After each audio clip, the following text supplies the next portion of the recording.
তো আমি তোমাদের এখন যে লজিকটা প্র্যাকটিস করাবো এটা এবারের পরীক্ষায় 100% কমন, 100% কমন। তো ফটাফট তোমরা এই লজিকটা প্র্যাকটিস করে নাও। আর যারা নতুন, প্লিজ ফিলোসফি এইচএস উচ্চ মাধ্যমিক দর্শন ইউটিউব চ্যানেলটি সাবস্ক্রাইব করবে, সঙ্গে ফুল টিউশনটা প্রোফাইলটা ভিজিট করে অধ্যায় ধরে ধরে ক্লাসগুলো করে নেবে।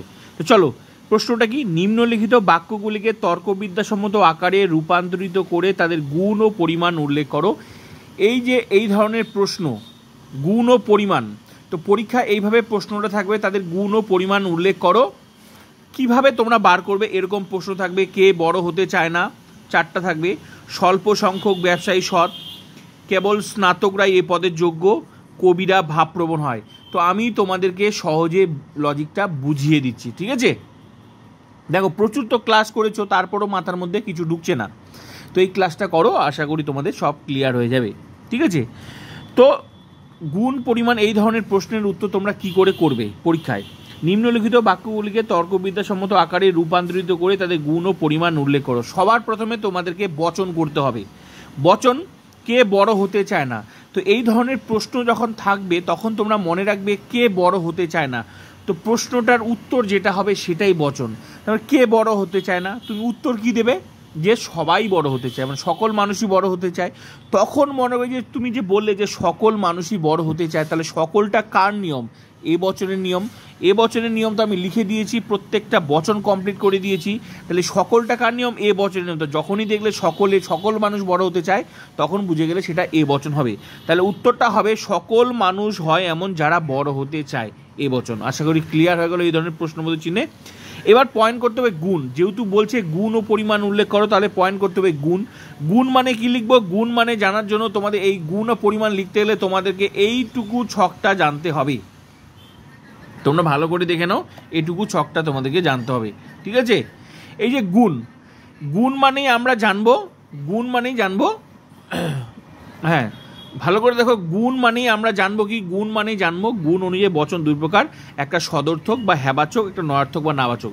এই সদর্থক মানে কি? গুণ মানেই বুঝবো, হয় সদর্থক বুঝবো, না হলে নয়ার্থক বুঝবো। মানে সদর্থক হ্যাবাচক একই, নয়ার্থক বা নাবাচক। সদর্থক মানে বুঝবো এ আই এর কথা বলছে, এ আই বচন হলেই লিখে দিব সদর্থক বা হ্যাবাচক, আর ই আর ও হলেই লিখে দিব নয়ার্থক বা নাবাচক। তাহলে ক্লিয়ার হয়ে গেল।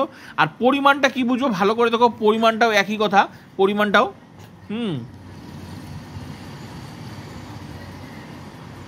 পরিমাণ মানে বুঝবো সামান্য বা সার্বিক বিশেষ। মানে পরিমাণ মানে বুঝবো, পরিমাণ বললে বুঝবো এই কথাটা বুঝবো, সামান্য বচন নাহলে বিশেষ বচন। সামান্য বচন কখন বুঝবো?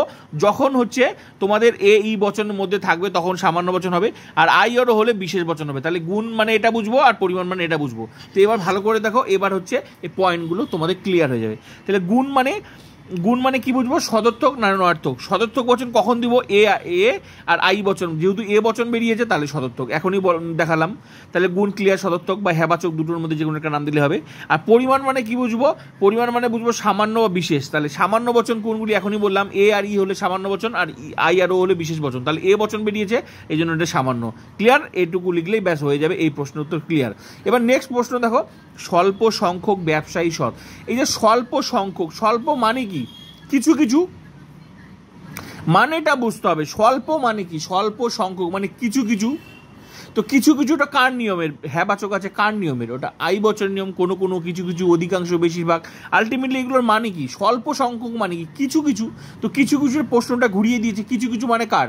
কিছু কিছু মানে এগুলো যতক্ষণ না তুমি লজিকগুলো প্র্যাকটিস করবে, আমার প্রোফাইলটা ভিজিট করে সুন্দর করে প্রত্যেকটা লজিক প্র্যাকটিস করানো আছে, নিয়ম দেওয়া আছে, ততক্ষণ তুমি পারবে না, ঠিক আছে? তো আমি যদিও বলে দিচ্ছি এটা তো পারলে, কিন্তু বাকিগুলো করার জন্য বাকি ক্লাসগুলো তো করতে হবে। তাহলে স্বল্প সংখ্যক মানে কিছু কিছু, আর হ্যাবাচক আছে, তাহলে এটা আই বচন, ঠিক আছে? তাহলে কি হবে? উত্তরটা হবে কোনো কোনো ব্যবসায়ী হয় সৎ, আই বচন। ক্লিয়ার হয়ে গেল। এবার গুণ পয়েন্ট করতে হবে। গুণ মানে কি করতে হবে? এখনই বললাম, গুণ মানে সদর্থক না নয়ার্থক লিখতে হবে। তো সদর্থক কখন লিখবো? এ আর আই বচন বলে, যেহেতু আই বচন বেরিয়েছে ওই জন্য সদর্থক। এ বচন হলো সদর্থক, আগেরটা যেমন এ আর আই এর মধ্যে হলেই সদর্থক লিখে দেবো, ব্যাস লিখে দিলাম। পরিমাণ মানে কি লিখবো? হয় সামান্য লিখবো, নাহলে বিশেষ লিখবো। তো সামান্য লিখবো না কেন? কারণ এ আর ই বচন হলে সামান্য বচন লিখতাম, আই আর ও হলে বিশেষ, যেহেতু আই বচন বেরিয়েছে জন্য বিশেষ। ক্লিয়ার হলো, এই প্রশ্নের উত্তর ক্লিয়ার। এবার চলো নেক্সট প্রশ্ন। কেবল স্নাতকরাই এই পদের যোগ্য। এই যে এই শব্দের নিয়ম আছে, তোমরা ভালো করে দেখে প্রোফাইলটা ভিজিট করে নিয়ম লেখা আছে, দেখো সুন্দর করে অধ্যায় ধরে ধরে সুন্দর করে সাজানো আছে, তোমরা দেখলেই বুঝতে পারবে যে কেবলমাত্র একমাত্র শুধুমাত্র এই যে শব্দগুলো, ঠিক আছে, থাকলে আর হ্যাবাচ্ছে থাকলে উত্তরটা কী হয়, এবছর হয় কিন্তু উদ্দেশ্যপদ চেঞ্জ হয়, তার মানে এটা আছে উদ্দেশ্যপদ চেঞ্জ হবে, তাহলে বিধাপদ কোনো ছিল, এটা ছিল উদ্দেশ্যপদ, এটা ছিল, তো এটা চেঞ্জ হবে, তাহলে কি সকল এ পদের যোগ্য ব্যক্তি হয় স্নাতক এবছর। ক্লিয়ার। এবার গুণ পয়েন্ট করব, গুণ হেবাচক বা সদর্থক যে কোনো একটা লিখবো। হেবাচক কেন লিখবো, যেহেতু এ বচন আর আই বচন হলে হেবাচক বা সদর্থক, তো এ বচন বেরিয়েছে লিখে দিলাম, ব্যাস সদর্থক। পরিমাণ মানে বলবো সামান্য বা বিশেষ, তো যেহেতু এ বচন আর ই বচন হলো সামান্য বচন, তো সামান্য বা সার্বিক যে কোনো দুটার মধ্যে লিখলেও হবে, দুটা লিখলেও হবে, তো সামান্য আমি লিখে দিয়েছি যাতে তোমাদের মনে থাকে। ক্লিয়ার হয়ে গেল সামান্য বা সার্বিক। এবার নেক্সট প্রশ্ন, কবিরা ভাবপ্রবণ হয়। এই যে কবিরা ভাবপ্রবণ হয়, হয় মানে কি, হয় মানে কিছু কিছু হয়, বলছে হয়, হয় মানেটা কি, হয় মানে হয় কিছু কিছু সম হয়, সকল না। কবিরা মানে যদি বলতো কবি মাত্রই ভাবপ্রবণ হয় তাহলে হতো, তখন এ বচন হতো কবিরা, তার মানে কিছু কিছু কবিরা ভাবপ্রবণ হয়, তার মানে কিছু কিছু হয়, হয় মানে বলছে কিছু কিছু হয়, তাহলে এটা কিছু কিছু আই বচন, ঠিক আছে। কোনো কোনো কবি হন ভাবপ্রবণ আই বচন। ক্লিয়ার। এবার গুণে কি করতে হবে, হেবাচক লিখতে হবে, আই বচন এ আর আই বচন হলে হেবাচক বা সদর্থক, আর পরিমাণ হলো বিশেষ, কারণ আই আর ও বচন হলে বিশেষ। কিছুক্ষণ আগে আমি গোটা ছকটা তোমাদের সামনে তুলে দিলাম। তো এইভাবে তোমাদের প্রশ্নটার এই প্রশ্নের উত্তর, আশা করি এইভাবে প্র্যাকটিস করো, বাকি ক্লাসগুলো করো, তোমাদের কেউ আটকাতে পারবে না। লজিকে 100% প্রত্যেকটা, কোন অধ্যায়ে তুমি লজিক বুঝতে পারছো না, পুরো অধ্যায় ধরে ধরে লজিকগুলো ক্লাসগুলো তোমরা করে নেবে। কোন অধ্যায়ে, যে কোনো অধ্যায় কোন লজিক বুঝতে পারো, সমস্ত লজিক আমার চ্যানেলেই পেয়ে যাবে, ঠিক আছে। সমস্ত নোটস, কোন অধ্যায়ে নোটস দরকার পরীক্ষার জন্য, ফুল টিউশনটা তোমরা পেয়ে যাবে। প্রোফাইলটা ভিজিট করবে, ফুল টিউশনটা পেয়ে যাবে। কোন অধ্যায়ের এমসিকিউ সাজেশন উইথ উত্তর, সাজেশন মানে তোমাকে প্রশ্ন দিলাম তুমি উত্তর করলে সেটা নয়, এই চ্যানেলটা একমাত্র চ্যানেল যেখানে ফুল টিউশন পড়ানো হয়।